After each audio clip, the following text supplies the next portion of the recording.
ওই থালাটা দিন, এই খালি থালা।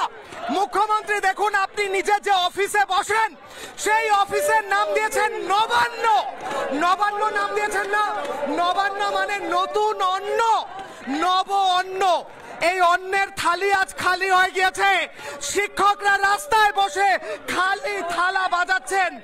এই অন্নের থালি আজ খালি হয়ে গিয়েছে। অরুণিমা, আপনাদের থালিও তো খালি হয়ে গিয়েছে, আপনারা তো থালা হাতে বসেছিলেন। এই থালা আজ প্রতীক। আমি এই থালা রেখে আজ প্রশ্ন করব, এই খালি থালা দেখে মুখ্যমন্ত্রী আজ কি ভাবা উচিত? উনি তো বসে আছেন নবান্নে, নতুন অন্ন। অন্ন মানে সবার পেটে ভাত। একটা কথা, মুখ্যমন্ত্রী যে এই মিথ্যাচার করছে, প্রত্যেকটা পেনাল্টি আমরা হাজারে হাজারে বুঝে নেব। আগামী দিনে রাজপথ আমরা দখল নেব। যতক্ষণ ধরে থাকবে প্রাণ, এই দুর্নীতিবাজদের লড়াই জারি থাকবে আমরণ। We deserve justice, we deserve justice. Bal Gangadhar Tilak কি বলেছিলেন? স্বরাজ আমার জন্মগত অধিকার, আমি তা অর্জন করবই। আমরা কমিট করছি, আমাদের চুরি হয়ে যাওয়া চাকরি আমাদের অধিকার, আমরা তা অর্জন করবই করব। লড়াই লড়াই লড়াই চাই, লড়াই লড়াই লড়াই লড়াই চাই, লড়াই লড়াই লড়াই চাই। আমি প্রশ্ন করবো অরিত্র, আপনার পাশে বসে অরুণিমা, এই খালি থালা, এই খালি থালা কি? আমার এই খালি থালা দেখে একটা কথা মনে পড়ছে।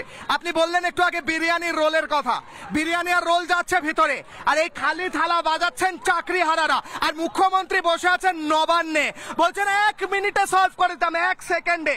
আমি এই থালা রেখে প্রশ্ন করছি, 1 সেকেন্ডে সলভ করছেন না কেন? দেখুন, প্রথম কথা, উনি সম্পূর্ণ মিথ্যা কথা বলছেন। আমি আপনাদের মনে করাতে চাইবো, আরজি করের মতো ভয়ঙ্কর ঘটনা ঘটে যাওয়ার পর উনি বলেছিলেন সমস্ত স্বাস্থ্য ব্যবস্থার বিপুল রিফরমেশন হবে।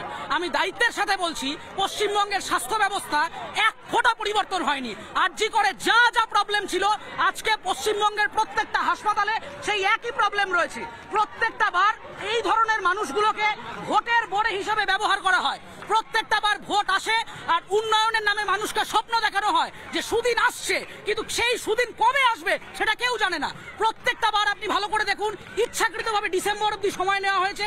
ভোটের আগে আবার একটা এরকম মিথ্যা কথা বলা হবে এবং তারপরে আবার এরা বিপন্ন হবে। আজকে এই তালিকা যদি প্রকাশ করতে পারে, তাহলে ডিসেম্বরেও পারবে, আজকেও পারবে। প্রকাশ করতে হলে আজকে করুন, না হলে কোনোদিন করবেন না। মিথ্যা কথা বলবেন না, মিথ্যা কথা বলবেন না। প্রত্যেক দিন আপনি বলছেন আজ প্রকাশ করব, 4টে প্রকাশ করব, 6টায় প্রকাশ করব।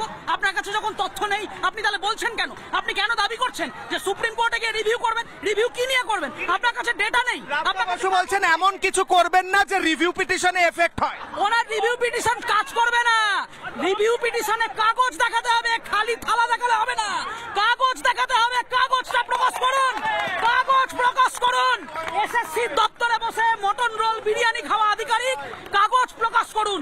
সুপার নিউমেরারি পোস্টটা তৈরি হওয়ার সময় কিন্তু মনে রাখবেন, অ্যাডভোকেট জেনারেল থেকে শুরু করে ক্যাবিনেট সেক্রেটারি প্রত্যেকের সই দরকার পড়ে। সেই সমস্ত আধিকারিকরা যারা এসি কনভয় করে ঘুরে বেড়াচ্ছেন, ওইখানে যে পুলিশ ওখানে ব্যারিকেড চালিয়ে দাঁড়িয়ে আছেন, মনে রাখবেন এই পুলিশ আপনার চাকরিটা আবার চলে যেতে পারে। কিন্তু আগামীকাল আপনার ব্যাচে আবার কে ঘাপলা করেছে আপনিও জানেন না, আমিও জানি না। তাই সততার সাথে সামান্যতম স্বচ্ছতা এবং মানবিকতা দেখিয়ে কাগজ আজকে প্রকাশ করুন, যেভাবেই হোক কাগজ প্রকাশ করুন। নানা ধরনের কন্টেন্ট দেখার জন্য লাইক করুন, শেয়ার করুন আমাদের ফেসবুক পেজ, সাবস্ক্রাইব করুন আমাদের ইউটিউব চ্যানেল। পাশাপাশি অন্যান্য ব্রেকিং নিউজের জন্য অবশ্যই চোখ রাখুন রিপাবলিক বাংলায়।